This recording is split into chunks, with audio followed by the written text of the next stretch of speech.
everybody, Busy Gamer Dad here.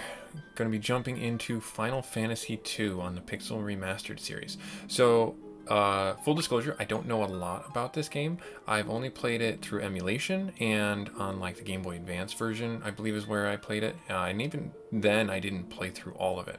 I know a little bit about the backstory and things like that, but we're going to start a new game on here and we're going to play through it together. So, come along on this journey with me and we'll have some fun.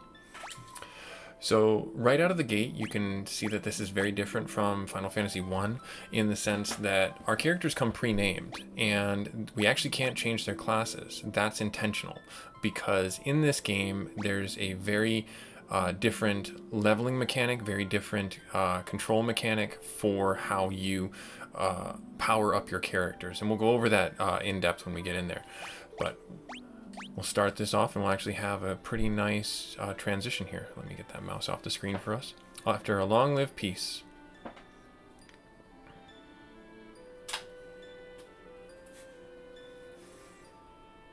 Is at an end. Why you gotta rain fire down on such a nice village, dude?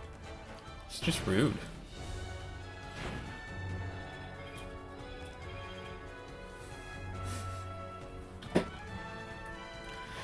The Emperor of Palmacia has called forth monsters from the underworld and has begun his campaign to for world conquest. A rebel army arose in the kingdom of Fynn to thwart the Emperor's plans. But the rebels' castle fell in an all-out assault by the Empire. Run, Princess Lady! Run! Go get him, my dude. Left with little choice, the rebels withdrew to the town of Altair. 4 youths from Fynn also find themselves on the run from the Empire. They had lost their parents to fight the Empire, but their escape wasn't over. So right out of the gate, we actually get thrown into combat, and against some Black Knights, we'll be perfectly fine. Nothing bad will happen. I trust you, game. These misses are just perfectly okay. Oh, okay. No, that's a lie. I'm lying to you. I'm sorry. No, this is a scripted fight, and we are gone.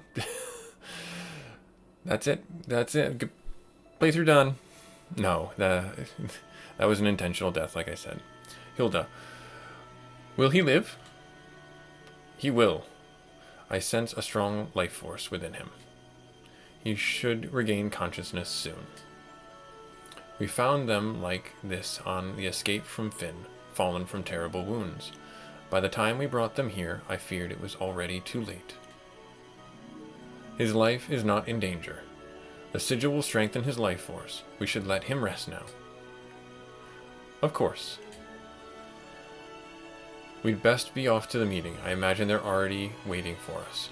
If the Empire is allowed to complete the dreadnought they're building in Basques, their attack will begin in earnest. We cannot sit idly by and watch. We must act. Just leave me on the ground? Okay, that's fine. It's not like I just had, the need for emergency care or medical attention. Furion, where am I? Leon, Maria, Guy, just random guy. Where are you?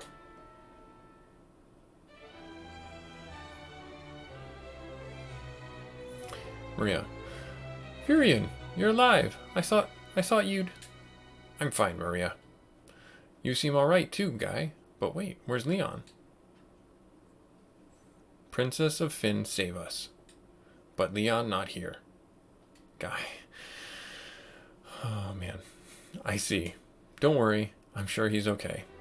So, I still don't have any control of my characters. They're just going through the opening sequence of the game.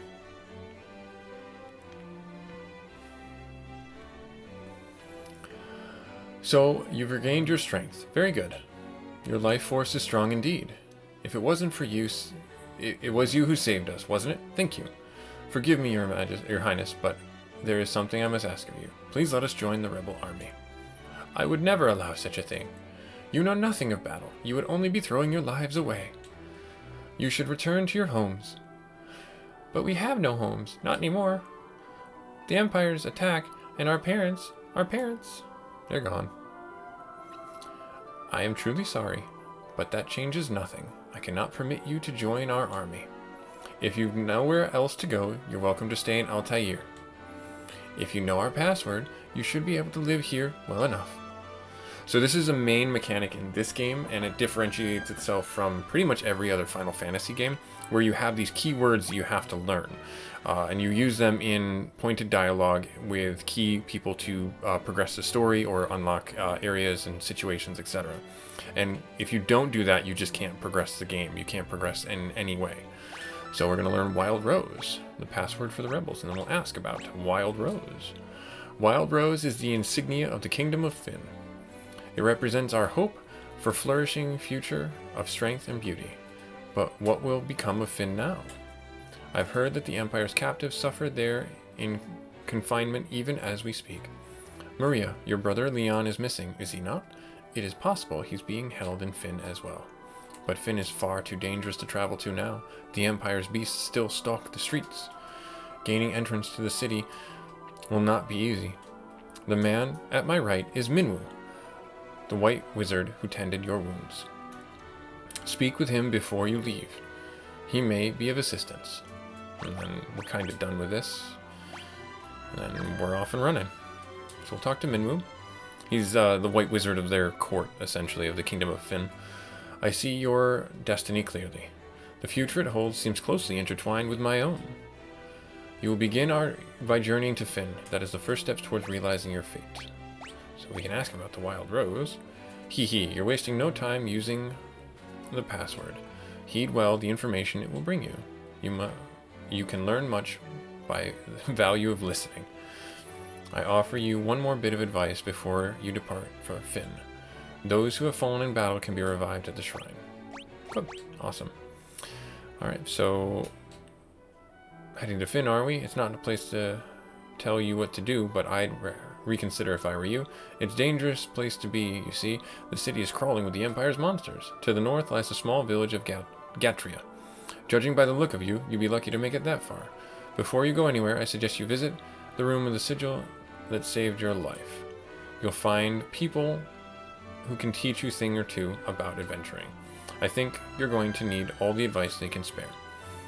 So right out of the gate, they give you like the circle of sages, essentially. And they tell you how to play the game, all the various aspects of it. If we talk to them, hear about monsters in various ways, hear about chests, formations, and that's actually what we should change first. So this game actually has the front row, back row mechanic, and you'll see Maria's in the back row. People are less likely to get hit in the back row, but they still can get hit, and it's often they get hit for less damage. And we want Maria in the front row taking hits because you can see she's the lowest health in our team. And I'll go into why that's important in a moment. First, we're going to talk to the King of Fynn. An arrow struck me in the back during the battle, leaving me in this state. Perhaps I have grown old. My daughter Hilda now serves as reagent. You should speak with her. And we already did. We're all good. So we're going to go off to the races here. We're going to get this crazy loot right here. It's going to power us up. Yep, potion. That's the potion of awesomeness. All right. So, this is Altair, and like all Final Fantasies, or most JRPGs anyways, they start you off with a grip of cash and some characters to equip out. They do give us some equipment right from the get-go, but it's not everything that we need, and not everything that we certainly want to use. So, a key component in this game that they differentiated themselves with right out of the gate was everybody can use everything. You want Maria, who's to use a sword and shield, she can use a sword and shield. There's no classes, there's no limitation in that regard for anyone using any specific sword, shield, bow, or spear. But where the caveats come in is actually in their stat development for this game, and it's hard to say clearly without you guys seeing it, but I'll go over it right now just as quickly and effectively as I can. So in Furion's status, you'll see that he has all 10s. He's meant to be your jack of all trades. You can do anything pretty well, but not as well as someone who's specialized in that. So 10 across the board. Great, awesome, except for his magic and his attack, which equates to his spell power and his physical attack power. And then the skill level you'll see is all at ones, and you'll see an icon for each one of those bars. That's the level that Furion can wield those, or the efficiency that he can wield those. And there's certain pluses and minuses based on the physical damage that he can do with a spear and an axe and a sword. So all that said, you can make him be a sword and board. You can give him a sword and a shield and have him be your knight class if you wanted to. And right out of the gate, you can even equip magic to him and have him start becoming more paladin-esque or adjacent if you wanted to go down that road. Maria is meant to be your caster. You can see right here that she has more spirit and intellect than Furion does, and she has more agility to dodge attacks. The caveat to her, the difficulty to her, is you can give her spells, but if she's in your back row and she's not getting hit, her HP isn't going to go up. And that may sound like a confusing statement, but it's because all stats and levels are compartmentalized. You don't get a universal level in this game. You level up by doing. So for her to get more magic and become your uber caster, she has to cast magic spells. For Furion to turn into your knight class with his sword and shield, he has to use a sword and shield and attack with his sword and shield. And, you know, to become a paladin, he would need to start casting cure spells and heal spells and things like that. And then that leaves us to Guy, the third in the archetype, your physical DPSer, where he has more physical strength and more stamina than the other two. And he starts off with an axe in his equipment slot. Kind of, you know, presenting him to be like, this is your physical attacker. You do not have to, but all that being said and all that rambled off, you don't have to follow that. You don't. This game actually allows you the freedom to choose if you want to put somebody in a specific role. So I could make Guy my spellcaster if I wanted to. I could make Furion my physical attacker if I wanted to. That's up to me to decide. The first thing I'm going to do is I'm actually going to forego buying any equipment. I'm going to leave us with what we have right now. I'm going to go over to our magic shop. Now, this is the last kind of unique thing that they did with this game. Magic is not compartmentalized into classes. Your black and white schools, your blue schools, or your green schools, or your summon spells, or anything like that, as it does in future games. In this game, everybody can learn every spell. And they do so by purchasing them or finding them out in the world. And quite literally, you go in, you use the book, and now Maria can use Cure. Ta-da! She's a spellcaster. That's a good and a bad thing, because magic is still very expensive like it was in the first game, but it's not as restricted to a single person doing it. So right out of the gate, you'll see that we're actually going to be able to handle this pretty well, and they're already doing 0 damage to us.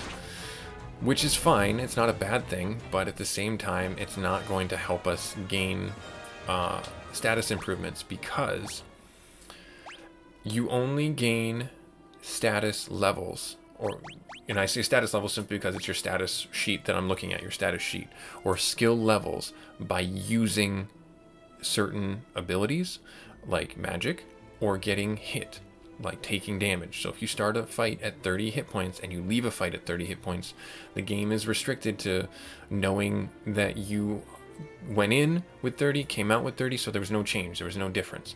You have to understand that you have to have some deviation from your max hit points going into the fight to a lower value, and that says, oh, he took damage, he did something. It's very confusing, I know, but trust me when I say what I'm going to do right here is exactly what we need to do. We're going to actually remove all the equipment from our characters, from our heroes, and we're actually going to start having them punch things, because that lets them fight us, but at the same time also gives us a chance to get physical improvements for our damage output. See, even 12 damage, Maria just finished it off, no problem whatsoever. And Furion got his strength up. So we're gonna go up here, and Gatria, right here. Leg eaters, 6 or 5 of them. And hey, ambush is fine. That's great. It helps us. Hopefully we take some damage. Yep, that's great. We need to take this damage. And then we'll just fight through. See, blocked it. 0 damage right out of the gate. In the first Final Fantasy, it took you to get to level 3 or 4 before they were doing 0 damage to you. I'm going to hold off on healing Guy just for right now because I want him to get some indicators that he's gotten damaged. So, yep, Fury and Maria got leveled up on their hands. Maria got strength. Guy got... See, so this is what I'm talking about. His stamina went up by 1, and now his HP went up by 15. The value that you see as your stamina is the max amount of level or point increase that can happen for our HP. Just likewise with our magic, that 5 for Guy is the max amount of MP that Guy's MP can go up by in a given, we'll say, level or boosting type of situation. So again, confusing, difficult to grasp, but once you start getting familiar with it, it does make sense. It's not necessarily as unintuitive as you might think, but it's still, it's an interesting system. It's a good system. I don't mind it. I think it's actually pretty cool because it allows you to have that universal application for every character to do everything. So I'm actually going to buy 2 potions and I'm going to buy 3 antidotes just to have them. One thing for our little area that I want to show you guys is antidotes do more than they did before. Antidotes cure venom and poison. Oh, and I didn't equip Maria with her armor right here. Sorry, Maria. So what I'm saying when I say that is there are 2 status effects that are similar, that are like poison and different in the sense that it's venom. What that means is venom is cured at the end of combat. Poison sustains outside of combat, and the only way you know is when you start walking around and see your screen go blurry when you take a step. It's very confusing, very annoying, but that's just part of it. And hornets and I believe the leg eaters also do poison, which leads me back to the statement I made where your HP has to be lower than we entered in the fight. And if it's not, the game does not give you a mark or increase for that. So that's where having Venom this early on is really good, because if we can get this last B, nope, looks like... So if I defend right now and I start having Maria do this,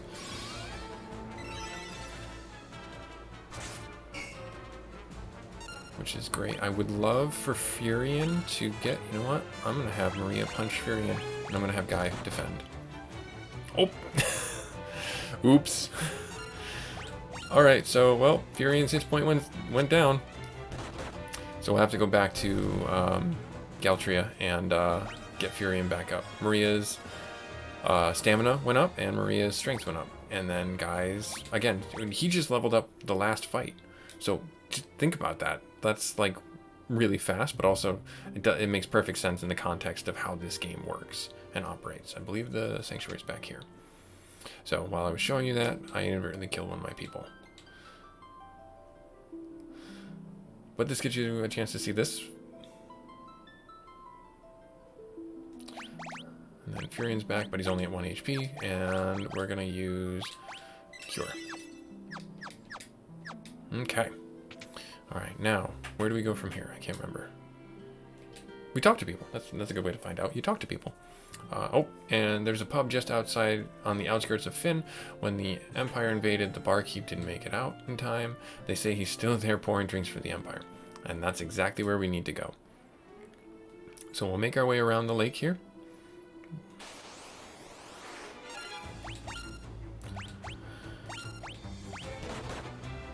Yep. Nice, nice. Good stuff. Okay. I want to get Maria... Okay, so we're at a point now where I don't think that they're going to get much benefit. I'm going to have Maria stay unarmed for the time being. We'll have Guy dual wield the axe and the sword.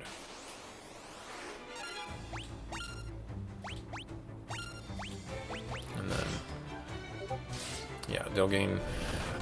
And the hardest part about this game, even when I played it before, was knowing when to move on, when to progress, and when I felt I was too strong for the area. Because you have no indications on just a blanket level that allows you to know when you're doing well or when you need to stay in an area to get stronger. So that was always a hard part for me in this game, but it's not impossible to play. It's just, it is what you have to work around. And the guys got there. Awesome. Okay. We made it here without a problem. Those people said we couldn't. How silly of them.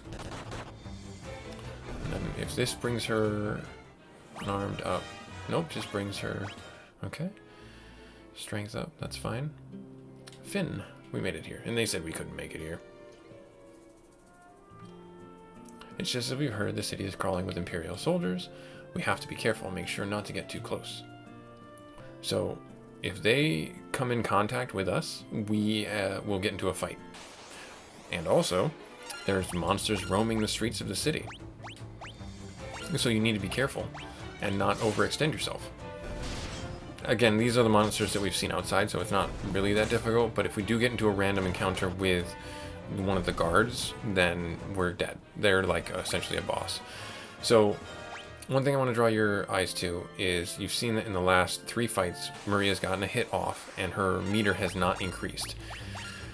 That is the only way I know that I am at the level I need to be for progressing through to the next areas, if the meters no longer go up.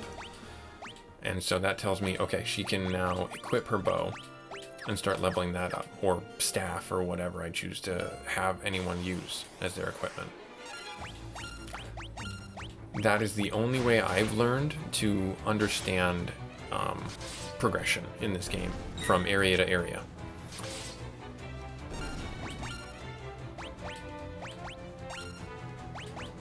Nope, didn't get the cure off.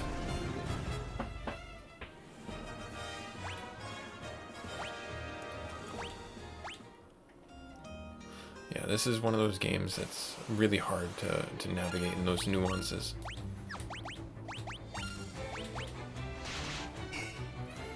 Completely blocked. No, she took 2 damage, but she's still going to heal through it, cure through it. Oh, and you'll notice that Cure also is now our area effect heal. This was the game where they brought that into the equation too. You can, right out of the gate, do area heals and cures. You don't have to buy a specific, cure for single target and heal for the group.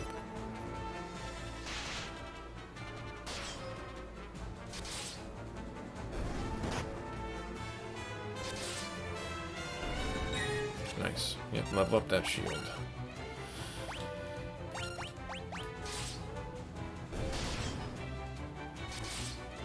Nice. Good stuff. Furian's strength went up. Maria MP went up because she started using spells. So, yeah, don't feel like your characters are pigeonholed into a certain class or a certain role. They are not. And you are able to play the game in a way that is still very free.